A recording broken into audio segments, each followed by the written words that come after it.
Dead hand Russian president Putin ఆఖరి అస్త్రం.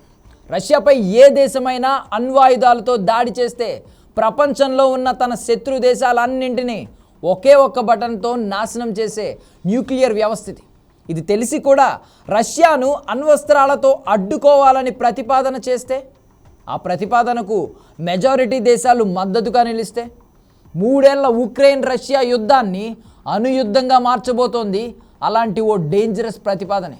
ఇంతకు ఆ ప్రతిపాదన చేసింది ఎవరు? దానికి మద్దతుగా నిలిచిన దేశాలేవి? ఆ దేశాలపై మాస్కో రియాక్షన్ ఏంటి? ఈ పరిణామాలు సుదీర్ఘ యుద్ధాన్ని ఎలా మలుపు తిప్పబోతున్నాయి? ఇవాల్టి టాప్ స్టోరీలో చూద్దాం.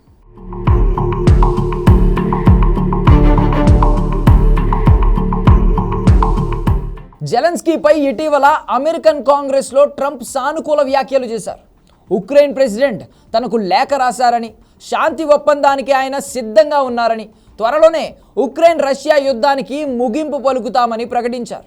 ఈ ప్రకటనతో త్వరలో వార్ ముగిసిపోతుందనే అంతా భావించారు. కానీ కొన్ని గంటల్లోనే జెలెన్స్కీకి షాకులు ఇవ్వడం మొదలుపెట్టారు ట్రంప్. అప్పటికే మిలిటరీ సాయం ఆపేసిన ట్రంప్ తరువాత యుద్ధంలో అత్యంత కీలక పాత్ర పోషించే నిఘా సమాచారం నిలిపివేశారు. అంతేకాదు అమెరికాలో ఉన్న 2 లక్షల మందికి పైగా ఉక్రెయిన్లను మెడపట్టి గెంటేయాలని డిసైడ్ అయ్యారు. ఇలా ఓవైపు జెలెన్స్కీపై ఒత్తిడి పెంచే చర్యలకు దిగుతూనే ఇంకోవైపు తన టీంను రంగంలోకి దించారు. వారు జెలెన్స్కీ ప్రత్యర్థులతో రహస్యంగా చర్చలు జరిపినట్లు పొలిటికో పత్రిక తెలిపింది. ఉక్రెయిన్లో వెంటనే అధ్యక్ష ఎన్నికలు జరిగేలా ఆ చర్చలు సాగాయట. అంటే జెలెన్స్కీకి చెక్ పెట్టాలని ట్రంప్ డిసైడ్ అయ్యారన్నమాట. ఈ పరిణామాల మధ్య యూరప్ మళ్ళీ సీన్లోకి వచ్చింది. ఆ ఎంట్రీనే 3 ఏళ్ల యుద్ధాన్ని అణుయుద్ధం వైపు నెట్టబోతోంది. ట్రంప్ హ్యాండ్ ఇచ్చిన తర్వాత యూరప్ తమను తాము కాపాడుకోవడంపై ఫోకస్ చేసింది. ఇందులో భాగంగానే బ్రసెల్స్లో యూరోపియన్ నేతలు భేటీ అయ్యారు.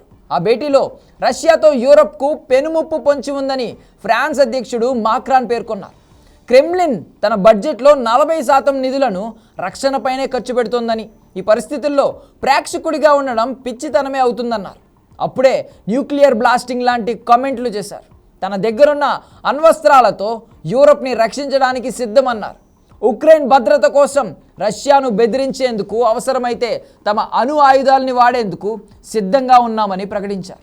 ఉక్రెయిన్కు యూరప్ దీర్ఘకాలం అండగా నిలవాలని పిలుపునిచ్చారు. అవసరమైతే యూరప్ దళాలను ఉక్రెయిన్లో మోహరించాలని కూడా పిలుపునిచ్చారు. మాక్రాన్ ఇచ్చిన పిలుపుకు పోలాండ్తో పాటు లిథువేనియా, లాత్వియా వంటి పలు బాల్టిక్ దేశాలు గట్టిగా సమర్థించాయి. మరోవైపు ఫ్రాన్స్ దగ్గరున్న అణ్వాయుధ సానుకూలతను యూరప్ భద్రత కోసం ఉపయోగించేందుకు సిద్ధమని జాతిని ఉద్దేశించి చేసిన ప్రసంగంలోనూ మాక్రాన్ ప్రకటించారు.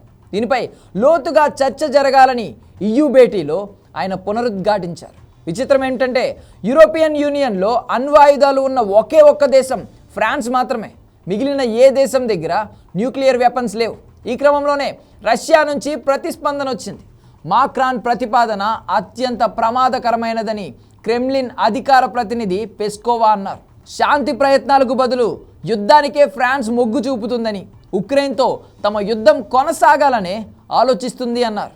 ఇందుకు మాక్రాన్ వివాదాస్పద వ్యాఖ్యలే రుజువన్న ఆయన ఫ్రాన్స్ దగ్గర అణ్వాయుధాలు ఉంటే మరి తమ దగ్గర ఉన్నవేంటని ప్రశ్నించారు. నిజానికి మాక్రాన్ చేసిన ప్రతిపాదన చాలా భయంకరమైనది.